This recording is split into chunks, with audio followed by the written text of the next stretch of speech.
Mesdames et messieurs, c'est un honneur d'être ici avec vous aujourd'hui à Jérusalem, la capitale éternelle et indivisible d'Israël.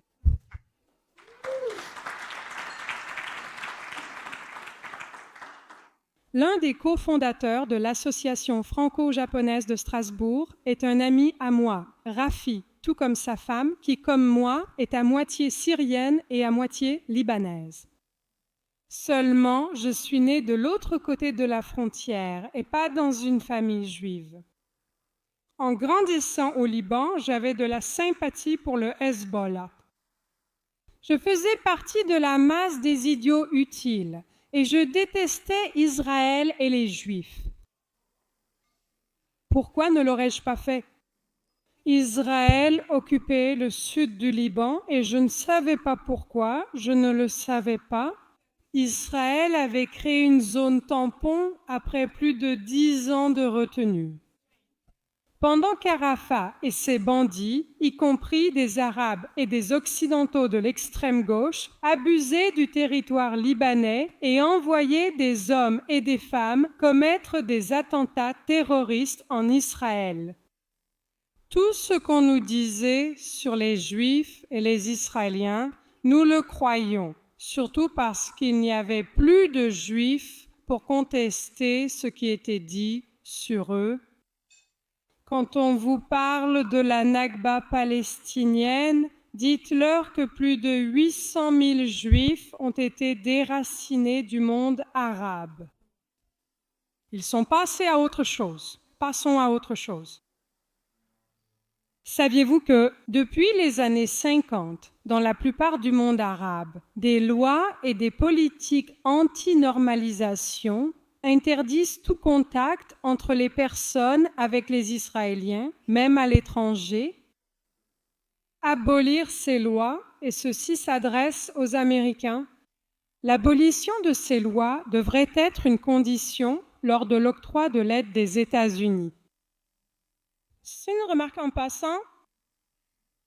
Ce n'est que vers la mi-vingtaine, lorsque j'ai déménagé en Europe et vécu parmi les Juifs en France, que j'ai réalisé à quel point nous avions été intensément conditionnés et endoctrinés.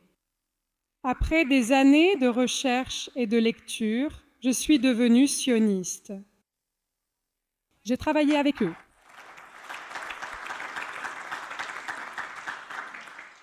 J'ai travaillé avec des organisations israéliennes et américaines qui œuvraient pour la normalisation des relations entre Israël et ses pays voisins, surtout après la signature historique des accords d'Abraham.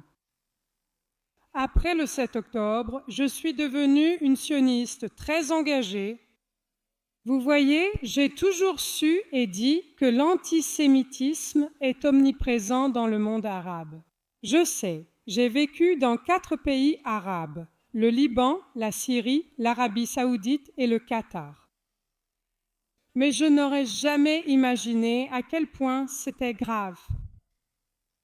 En tant que femme, en tant que mère, j'ai pris la parole sans demander la permission à qui que ce soit, sans même avoir de plateforme. J'ai commencé à publier des vidéos sur les réseaux sociaux quand je n'avais que 200 abonnés sur Instagram. Aujourd'hui, j'en ai plus de 300 000 sur 5 plateformes. Ça a fait de moi une traîtresse très célèbre dans le monde arabe. Mais le pire, c'était de devoir faire face au contre-coup de l'extrême gauche radicale en Occident. Même si je suis une sioniste très bruyante, normalement je suis claire et directe. Il y avait une question que j'évitais comme la peste, surtout lors des interviews avec des Européens. Quand on me demandait de donner mon avis sur les colonies en Cisjordanie, je disais « je ne suis pas journaliste, je ne suis pas politicienne, je ne suis pas israélienne ». Ce n'est pas mon problème, ne me demandez pas. Jusqu'à ce que je sois invitée pour une visite en Judée et Samarie Je me suis assise près d'une source d'eau et d'un grenadier en regardant la vallée du Jourdain. Et j'ai réfléchi longtemps et j'en ai conclu que si les Juifs ont le droit de vivre à Tel Aviv, les Juifs ont aussi le droit de vivre en Judée et Samarie.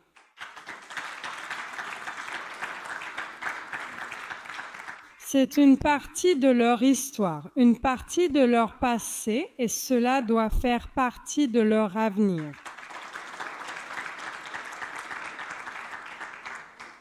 Comment cela se produit-il? Nous avons besoin d'une solution créative, d'une solution nouvelle, au lieu de recycler de vieilles idées. Enfin, je voudrais vous dire que c'est ma 14e visite en Israël depuis le 7 octobre et je reviendrai 2 fois ce mois de novembre. Ce n'est pas financé par le Mossad, mais surtout par moi-même. J'ai l'intention de vivre ici après être devenue juive. Je l'ai entendu, waouh! Et quand je deviendrai israélienne, et si je fais de la politique, je me battrai pour rendre l'apprentissage de l'arabe obligatoire en Israël. Dans un océan de pays arabophones, la langue est un outil essentiel dans la boîte à outils de survie d'Israël. Après avoir décidé de me convertir, j'ai fait un test acide désoxyribonucléique. Et bien sûr, j'ai du sang juif, mais pas seulement. Mon acide désoxyribonucléique raconte l'histoire de notre région, les strates de l'histoire. Alors pourquoi est-ce que je soutiens les Juifs? Parce qu'ils sont mon peuple choisi.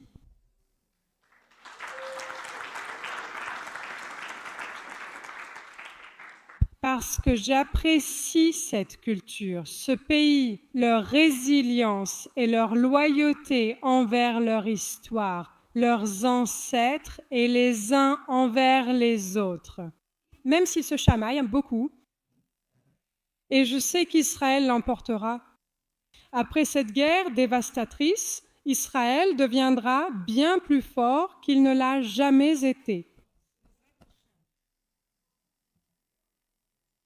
Mais pour cela, il faut que nous retroussions tous nos manches et que nous nous mettions au travail.